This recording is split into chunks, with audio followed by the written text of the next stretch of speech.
Bonjour et bienvenue dans cette nouvelle vidéo. Je m'appelle Valérie Gendre et je suis maître Reiki en Bretagne. Pour en savoir plus sur mon travail, sur les stages que j'organise pour les 4 niveaux de Reiki et sur les séances de Reiki que je donne en présence ou à distance, je t'invite à consulter mon site internet terre-reiki.fr. Je vais commencer cette vidéo, une fois n'est pas coutume, par te lire une question en forme de témoignage que j'ai reçue. Bonjour, je me demande si la formation que j'ai reçue en Reiki ne s'est pas déroulée trop rapidement. L'année dernière, donc, je me suis orientée sur un maître Reiki qui m'a semblé tout à fait honnête et ancré, ce qui n'est pas le cas de tous.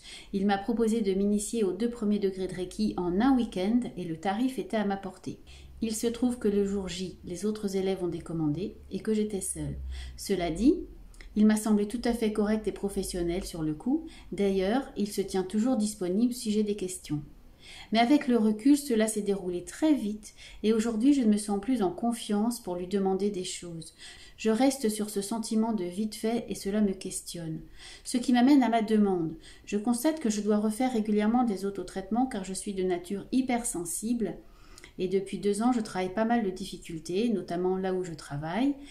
Mais de ce fait, j'ai le sentiment de stagner. De plus, lorsque je suis en mesure d'effectuer une séance sur une personne qui a une douleur donnée, celle-ci ne disparaît pas suite au Reiki. En revanche, les gens me disent qu'ils dorment particulièrement bien les jours qui suivent. C'est déjà pas mal. Mais est-ce que je passe à côté de quelque chose? Qu'en pensez-vous? Et enfin, j'ai énormément de mal avec le 2e degré, les symboles et le Reiki à distance. J'ai besoin de m'appuyer sur les sensations de la personne en présentiel, ce qui me fait penser que le fait d'avoir été initié aux 2 premiers degrés en seulement 2 jours n'était peut-être pas judicieux. Comment puis-je rattraper les choses aujourd'hui? En lisant des choses ou en réitérant l'autotraitement, en repassant mes degrés, ce qui m'embêterait un peu, car cela a un coût, même si je comprends le sens de l'investissement. Alors, même si c'était un petit peu long de te lire ce témoignage, il me semble vraiment intéressant parce qu'il soulève plein de points important. Déjà, comment choisir son maître Reiki? À l'intuition, bien sûr, à la confiance qu'il t'inspire et en le questionnant. Questionne-le sur sa pratique Reiki et si j'ai vraiment un conseil à te donner sur la place des idéaux du Reiki dans sa propre vie et sur comment le Reiki a transformé sa vie. Si ton maître Reiki est capable de te répondre sur ces 2 points de façon positive, d'une façon qui te donne confiance, vas-y. Pour moi, c'est vraiment fondamental. Évidemment, il y a d'autres questions à lui poser, mais ça, ce sont les points fondamentaux sur lesquels tu peux t'appuyer pour t'engager dans ta formation de Reiki avec lui. Elle ne semble pas mécontente du choix qu'elle a fait de son maître Reiki, qui se montre disponible et qui est prêt à répondre à ses questions. Ça, c'est également fondamental. Ce que je dis toujours à mes élèves Reiki, c'est il y a un service après-vente, il y a un SAV. Je ne vends pas une formation, je ne fais pas ma formation et après, bye bye et je ne veux plus jamais entendre parler de toi. Non, moi je suis à la disposition de mes élèves lorsqu'ils ont des questions. Alors bien évidemment, pas pour toutes les questions, mais pour les questions importantes, pour les points qu'ils n'ont pas bien compris, pour des retours d'expérience aussi qu'ils veulent me partager parce que y a quelque chose qui les met mal à l'aise, qui les inquiète ou au contraire qui les émerveille. Eh bien là, je suis présente pour eux et c'est très important. Donc dans le cas là de ce témoignage, vraiment c'est un maître disponible et ça fait vraiment partie des qualités d'un maître enseignant, cette disponibilité. Moi, je ne suis pas disponible H24 ni tous les jours de la semaine.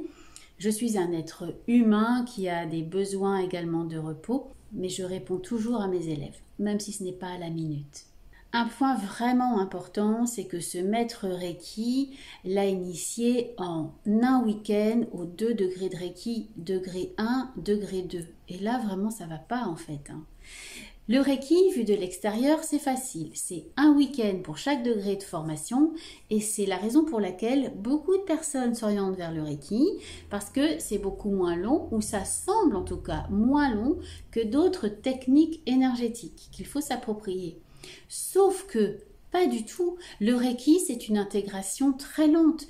Certes, Les formations durent 2 jours, généralement, mais tout le travail personnel, toute l'intégration que tu vas faire du Reiki, ça prend du temps et c'est toi qui vas le faire.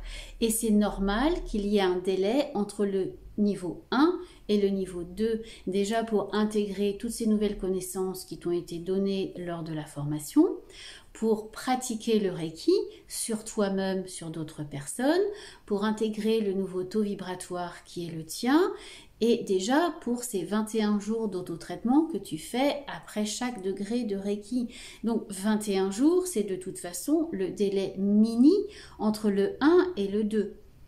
Dans ma pratique de maître Reiki, je n'impose aucun délai minimum. Ça veut dire que c'est la responsabilité de mon élève de me dire s'il est prêt à passer son 2e degré de Reiki. Je n'impose rien. Ceci dit, si je sens que manifestement il n'est pas prêt à le faire, là je vais lui dire que ça me paraît judicieux d'attendre. Et c'est aussi ma liberté de maître Reiki que j'exerce quand je dis ça. Mais vraiment, je dis à mes élèves, c'est toi qui sais, c'est pas moi qui sais quand tu es prêt. Parfois, oui, c'est tellement flagrant qu'il y a quelque chose qui n'est pas intégré, que la personne n'est pas suffisamment avancée sur son chemin de guérison, j'ai envie de dire, avant d'attaquer le degré suivant, que là, je me permets de freiner un peu les ardeurs. Mais dans la plupart des cas, j'accepte et c'est vraiment là la responsabilité de chacun. Le Reiki, c'est un chemin vers l'autonomie. Donc chez moi, minimum 21 jours, mais c'est très très rare qu'une personne passe son 2e degré après 21 jours. Généralement, c'est quand même plusieurs mois, voire dans certains cas plusieurs années. En tout cas, chez moi, ce n'est jamais, et je sais qu'il ne faut jamais dire jamais. Peut-être que dans le futur, je le ferai, mais ça m'étonnerait fort en tout cas, que je propose le 1 et le 2 en même temps. Déjà, je ne vois pas comment je pourrais le faire. L'enseignement est assez dense pour vraiment remplir 2 jours entiers au 1er degré. Au 1er degré, il y a tout l'historique du Reiki, ce qu'est le Reiki. On passe beaucoup de temps donc dans la théorie, on passe aussi beaucoup de temps dans la pratique pour savoir poser les mains sur quelqu'un, sur une table de massage, sur une chaise. Il y a 2 rituels d'initiation, tout ça, ça prend du temps. Donc, il n'y a pas trop de 2 jours. Et au 2e degré de Reiki, on apprend à faire une séance à distance, dans le temps et géographiquement. On apprend à faire des programmations de cristal de quartz. On apprend la déprogrammation cellulaire. On apprend plein d'autres choses. Et vraiment, là aussi, les 2 jours, ils sont indispensables. Donc, ça fait déjà minimum 4 jours de formation entre le 1 et le 2, avec donc 21 jours d'autotraitement après le 1er degré et à nouveau 21 jours d'autotraitement après le 2e degré. Et ne te laisse pas, j'ai envie de dire, berner par des maîtres Reiki qui vont te vendre des stages de Reiki en une journée et des stages de Reiki en 2 jours pour les 2 niveaux de Reiki. En fait, c'est pas un service à te rendre. Tu ne vas rien intégrer du tout. C'est pas possible en fait. Tu vas avoir le cerveau saturé de plein d'informations et puis ensuite ça va faire un espèce de gloubi-boulga dans ta tête. Tu sauras plus où tu en es. Et c'est un petit peu le cas de cette personne qui maintenant se demande comment faire. Donc comment faire concrètement? Eh bien, si elle ne souhaite pas repasser le 2e degré de Reiki, c'est ce que je lui conseillerais personnellement, c'est de repasser le 2e degré de Reiki. Maintenant, je sais que c'est un certain coût et que ça peut freiner, mais ça serait la meilleure chose à faire. Si elle ne veut pas le faire, eh bien, je pense que là, il faut qu'elle se pose, qu'elle reprenne les enseignements qu'elle a reçus, qu'elle refasse de toute façon un autotraitement de 21 jours et qu'elle se concentre sur un symbole après l'autre pour intégrer l'énergie de chaque symbole l'un après l'autre. Et puis, une fois qu'elle s'est bien remis là à niveau, bien qu'elle se lance à faire des séances à distance. Sa question spécifique sur les séances à distance, c'est en présence, j'ai beaucoup plus de ressenti qu'à distance. Je pense que c'est normal au début de ressentir cette différence, avancer dans la confiance. Essayez de donner des séances à distance. Si vous êtes initié au degré 2 de Reiki et que vous n'avez pas encore fait de séance à distance à quelqu'un, vraiment, je vous conseille de le faire. Ce sont souvent des expériences extraordinaires. Il faut essayer et réessayer et essayer encore. Tout ça, ça prend du temps. Je pense que ce qui pose problème à beaucoup de personnes initiées au Reiki, c'est qu'elles ont l'impression de ne pas avancer assez vite. En fait, elles avancent à leur rythme et c'est normal d'avoir chacun son propre rythme et c'est inutile en Reiki de vouloir se presser. Plus tu te presses, plus ça signifie que tu es dans l'attente. Or, en Reiki, la clé de tout, c'est d'être sans attente. Plus tu es sans attente du résultat, plus les résultats arrivent paradoxalement, parce que tu ne fais pas barrière à l'énergie en fait. Donc, sois sans attente. Tes séances à distance, tu les fais sans attendre de ressenti. Comme tes séances en présence de toute façon. Dans la confiance, tu sais que tu es un canal Reiki et tu laisses faire. Tu laisses couler l'énergie par ce canal Reiki et qui va aller donc là où tu destines l'énergie Reiki, que ce soit à une autre personne, à toi en autotraitement, sur ta nourriture ou sur toute autre chose. La clé du Reiki, c'est la pratique. Plus tu vas pratiquer, plus tu seras un canal Reiki efficace. Et l'obstacle, c'est justement de vouloir aller vite. Et donc, bien certaines personnes, après leur initiation, vont vouloir faire les choses très vite, vont vouloir avoir des ressentis très vite. Et s'il n'y a pas les ressentis au rendez-vous, elles vont se sentir frustrées et la frustration va prendre le pas sur l'enthousiasme et au bout d'un moment, elles vont laisser tomber le Reiki à cause de la frustration. Alors que si tu vas doucement au rythme du Reiki, sans attendre, en acceptant tout ce qui se présente, bien forcément le résultat sera là et tu seras de plus en plus un canal Reiki formidable. Donc pour résumer, même si tes ressentis sont très faibles, voire inexistants après ta formation au Reiki niveau 1, voire niveau 2, niveau 2 normalement tes ressentis sont quand même plus forts qu'au niveau 1, même si les ressentis sont très faibles, donc garde confiance. Tu es un canal Reiki. L'initiation, elle a eu lieu. Ton maître Reiki t'a initié au Reiki. Donc sois dans cette confiance. Tu es un canal Reiki. Et ça se travaille. Dans la confiance, dans l'abnégation, dans cet état d'esprit si particulier que les Japonais appellent le mushin et qui est de faire les choses sans attendre le résultat. Voilà, c'est ça qui fait obstacle souvent. Je veux un résultat. C'est cela aussi que nous dit cette personne dans son témoignage. Quand je donne une séance de Reiki à quelqu'un, elle n'est pas guérie. En revanche, elle dort mieux. Quand tu donnes la séance de Reiki à quelqu'un, c'est pas la guérison que tu attends.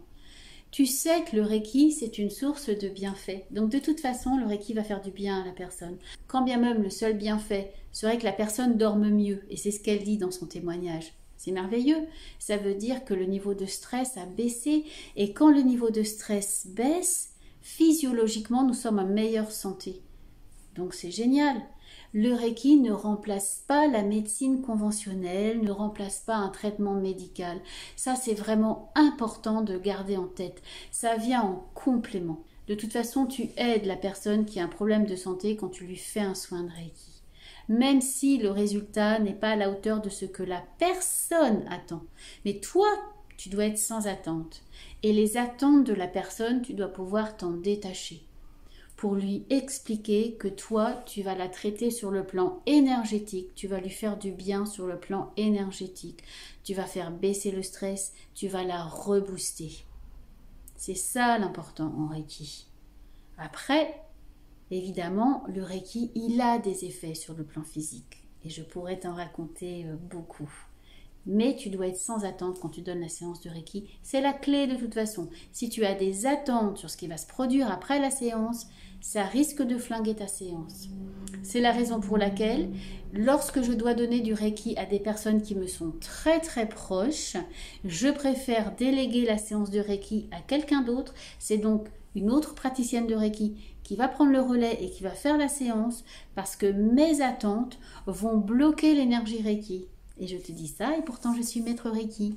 Mais je suis maître Reiki avec des émotions. Et quand je dois donner une séance de Reiki à quelqu'un qui m'est très proche et que les enjeux sont importants pour la personne, je préfère déléguer. Non pas parce que je n'ai pas confiance dans ma capacité à canaliser le Reiki, mais parce que je n'ai pas suffisamment confiance dans ma capacité à mettre mes émotions de côté pendant la séance de Reiki et d'être complètement sans attente. Il est là toujours question d'émotion, qu'est-ce que je fais de mes émotions pendant une séance de Reiki? Eh bien, je dois les laisser à leur juste place, être le plus neutre possible, dans ce que les bouddhistes appellent l'équanimité, un état d'équanimité, ça veut dire un état émotionnel neutre. C'est quasiment impossible d'avoir cet état émotionnel neutre quand tu aimes profondément les personnes, voilà, je pense notamment à nos enfants, à nos parents. Évidemment que j'aime les personnes à qui je donne des soins de Reiki professionnellement.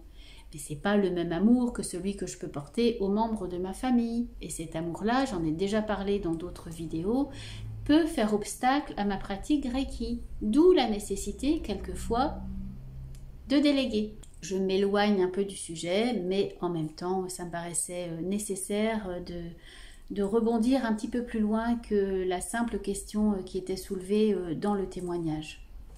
Pour résumer ma réponse à cette personne, je te dirais, toi qui m'écoutes, garde confiance. Tu as été initié par une personne qui a fait de son mieux.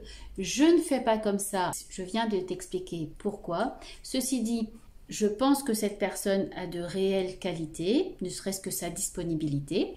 Garde donc confiance, cette personne t'a initié au Reiki, tu es un canal Reiki. Maintenant, eh bien, le temps que tu as gagné, entre guillemets, en faisant tes 2 niveaux de Reiki en même temps, n'était pas vraiment du temps gagné, il était plutôt du temps perdu.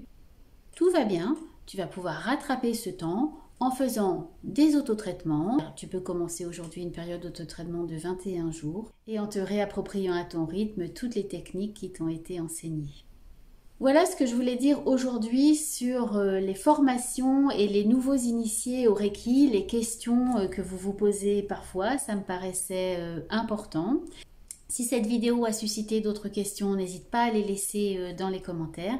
Et si cette vidéo t'a plu, mets un pouce bleu, n'hésite pas à t'abonner si ce n'est pas déjà fait et à faire sonner la cloche pour être au courant des dernières vidéos au moment où elles sortent. Je te dis namasté et à bientôt pour une nouvelle vidéo.